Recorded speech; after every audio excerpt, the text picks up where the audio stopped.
Bonjour à tous, on se retrouve aujourd'hui pour l'émission du 4 juin, mercredi 4 juin. On a un marché plutôt en demi-teinte, on a des choses sympas quand même à regarder.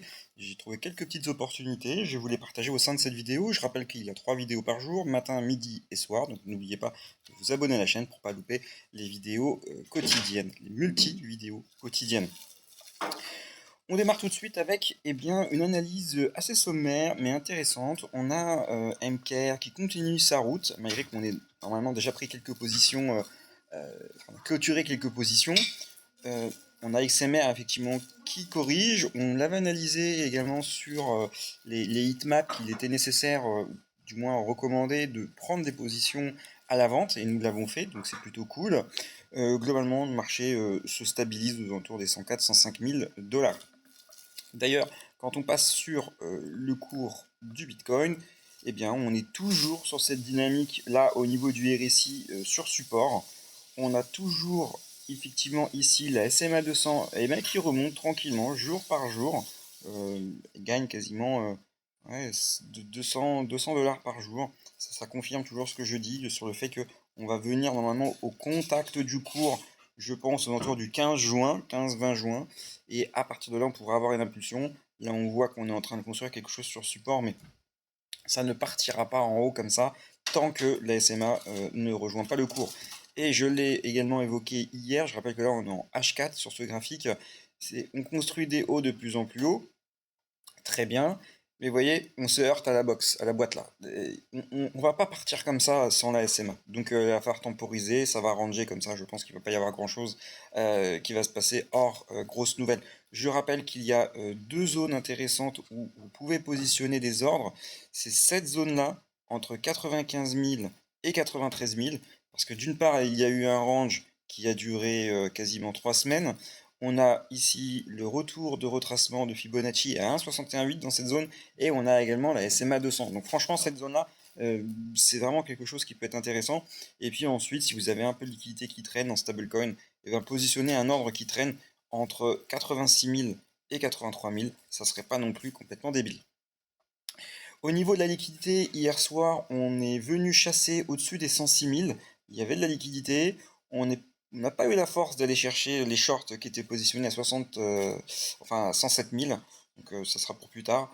Et puis là, je pense qu'on va venir d'abord aller nettoyer cette zone-là. Il y a pas mal de longues à nettoyer. Il y a un volume intéressant.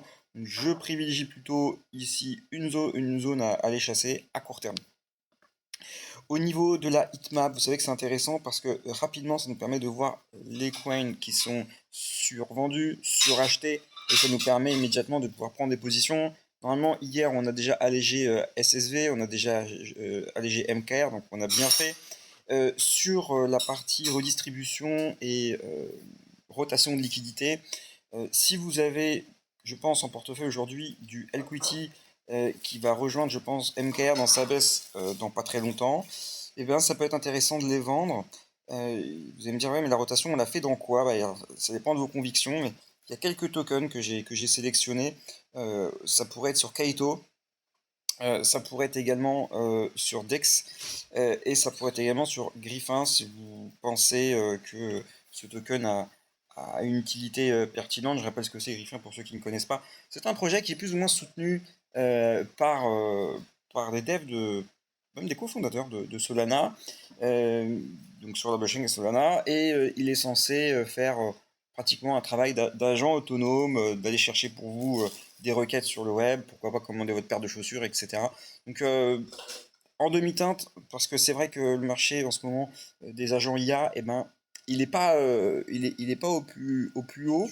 Mais justement, c'est toujours dans ces moments-là, dans ces zones-là, où franchement, ça sous-performe un peu, qu'on peut avoir des bonnes surprises. Donc la rotation de liquidité, si vous avez du BMT, je pense que ça peut être en ce moment même pas trop mal de le vendre. On voit qu'il y a une poussée de 0,80, euh, enfin, pardon, de 8 centimes, quasiment à 11 centimes. Donc c'est quand même une belle perte là sur 24 heures. On est sur du 12%. Donc prendre une petite marge là-dessus, ça peut être pas mal. On a également Liquidity. Alors, j'en ai déjà parlé. Normalement, on est censé déjà avoir pris un peu de bénéfices. Puisque vous voyez, ici, on parlait déjà de l'acheter. Et ici, on parlait de le vendre. il y a quand même un gap quasiment de 35%, donc c'est quand même considérable. Donc si vous l'avez toujours pas fait, bah, prendre des bénéfices là-dessus, c'est également une bonne chose. Je rappelle également Dex qui a fait une belle montée, mais qui a également suivi d'une correction. Donc là, c'est un peu plus délicat de rentrer ou sortir de ça. Vous pouvez temporiser. Par contre, si vous étiez ici, eh bien, prendre un pourcentage peut être bénéfique également pour vous. Sur Kaito, on en parlait quelques minutes auparavant. Donc là, on a fait une baisse intéressante. Donc si vous vendez des tokens comme Liquidity et que vous voulez réinjecter votre liquidité maintenant, eh ben, pourquoi pas partir sur Kaito, ça peut être intéressant. Ici, je ne parle pas du fondamental du projet, hein. Je parle vraiment de la rotation de la liquidité au sein de la heatmap. Euh, Ensuite, ici, je vous ai proposé. Ouais, c'était Maple Finance, mais lui, normalement, vous l'avez déjà vendu en partie. C'était hier. Il avait bien performé. Je vous avais proposé une vente ici le soir. Et vous voyez, on a déjà perdu quasiment 10%. Donc, normalement, vous auriez dû suivre ce type d'idée pour la rotation de la liquidité. Sur les news de la journée importantes, j'en ai retenu 6. Ça va être les PMI services pour la France. Euh, c'est pas le pays effectivement qui va le plus impacter quoi que ce soit, mais quand même, parce que la France, c'est le pays le plus endetté de la zone euro. Les PMI services est suivi de près par les acheteurs de dette. Et on sait que les acheteurs de dette, quand ça devient trop instable d'acheter de la dette, et bien en général, ils repartent sur le risque off. Risk on, pardon. Donc intéressant, là ça va être dans 20 minutes. On a la création d'emplois également non agricoles aux États-Unis qui va arriver, les ADP. Ça va être également un chiffre important. On va avoir les PMI et services aux États-Unis. Ça, je pense que c'est peut-être le chiffre le plus important de la journée. Ensuite, on a également les décisions au Canada. Bon, c'est quand même moins important que les PMI, mais à suivre. Et puis, on a également les non facturiers. Et on a également le stock de pétrole brut, parce qu'on sait que si les stocks sont au plus haut, eh ben, il ne va pas y avoir de rachat massif sur les marchés, donc ça ne va pas contribuer à la hausse du pétrole à court terme. En revanche, si les stocks eh bien, sont au plus bas, ça veut dire que les États-Unis vont devoir racheter sur les marchés et ça pourrait refaire monter le cours et par ricochet impacter l'inflation sur le month to month. Sur les éléments importants que j'ai trouvé, consensus et en pourparlers avec un fonds souverain d'un pays et des banques majeures pour construire l'infrastructure écologique Ethereum. Alors, j'ai trouvé cet article, mais en réalité, il y a des rumeurs qui sortent, un peu plus profondes que simplement ça, qui est superficielle, je trouve. C'est tout simplement Consensus qui est en pourparlers donc avec des fonds souverains pour des banques centrales. Donc il y a des banques centrales dans le monde qui seraient intéressées pour acheter de la crypto-monnaie et Consensus serait en ce moment même en pourparlers pour les guider à faire ça. Donc là, on est vraiment sur des rug news, hein. C'est-à-dire que derrière, ça peut peut-être être des banques centrales européennes, des banques centrales suisse, etc. Donc à voir. À voir. En termes, ouais, on a Lee Jae-myung qui vient de passer, donc alors je vais vous le traduire en français. Hop, qui a été, enfin, qui vient de passer, enfin qui est élu le candidat pro crypto.